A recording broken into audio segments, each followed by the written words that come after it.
अब चिंतन हमें ये करना है सामयिक के समय कि संसार का चिंतन करना है और मोक्ष का चिंतन करना है। ये दोनों चिंतन क्यों करना है?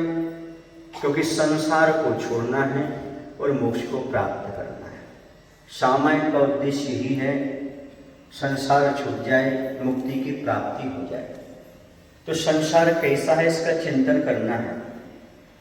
अक्षण मशुभ अनित्यम दुख मनात्मान वाव सामी भवम। आचार्य कहते हैं कि संसार अशरण है, अर्थात संसार में कोई भी शरण नहीं है। ऐसा अपने मन में सामयिक पर बैठते समय चिंतन करना है। अन्यथा शरणम नास्ति, केवल संसार में अन्य कोई शरण नहीं है। एकमात्र देव शास्त्र गुरु के अलावा कोई हमारे लिए शरणभूत नहीं है। चत्तारि शरणम पवज्जामि, 4 शरण के अलावा संसार में कोई शरण नहीं। संसार अशरण है, यहाँ पर किसी का कोई सहारा नहीं है। ऐसे संसार की अशरण दशा का चिंतन करना। यह संसार अशुभ है, यहाँ पर कुछ भी शुभता नहीं है। चारों तरफ अशुभ अशुभ अशुभ नजर आता है। जहाँ देखो वहाँ पर पुद्गल ही पुद्गल दिखाई देता है, कहीं भी शुभता नजर नहीं आती। राग देश रूप, 5 पाप रूप, 4 कषाय रूप भी अशुभता यहाँ पर नजर आती है। इसलिए यह संसार अशुभ है, अशरण है, अशुभ है, अनित्य है। यहाँ पर कोई भी शाश्वत रहने वाला नहीं है, अनित्य है सब। जो आया है उसको जाना है। कोई भी यहाँ पर शाश्वत रहने वाला नहीं है। हर पदार्थ क्षणभंगुर है। ये संसार नाशवान है, इसमें कहीं भी कोई चीज एक सी रहने वाली नहीं है। कोई भी चीज शाश्वत नहीं है, सब अनित्य है। जो भी संसार में आए वह सब चले गए। राजा राणा छत्रपति हातिम के अश्वार, मरना सबको एक दिन अपनी अपनी बात। अनित्यता का चिंतन कीजिएगा। ये सारा संसार अनित्य स्वरूप है। जब ये अनित्य स्वरूप है, इससे लगाव क्यों, इसे अपना क्यों माना जाए? अभी तक हमारी भूल रही अशरण रूप, अशुभ रूप, अनित्य रूप संसार में अपनत्व बुद्धि रखते आए हैं। यह संसार दुख रूप है, यह संसार दुख रूप है। यह भी चिंतन करना, क्योंकि संसार में दुख के अलावा आज तक कुछ भी प्राप्त नहीं हुआ।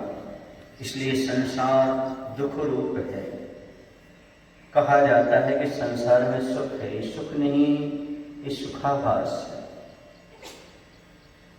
संसार में कहीं भी चले जाओ, हर जगह दुख ही दुख है। दाम बिना निर्धन दुखी, तृष्णावश धनवान, कहो न सुख संसार में, सब जग देखो छान।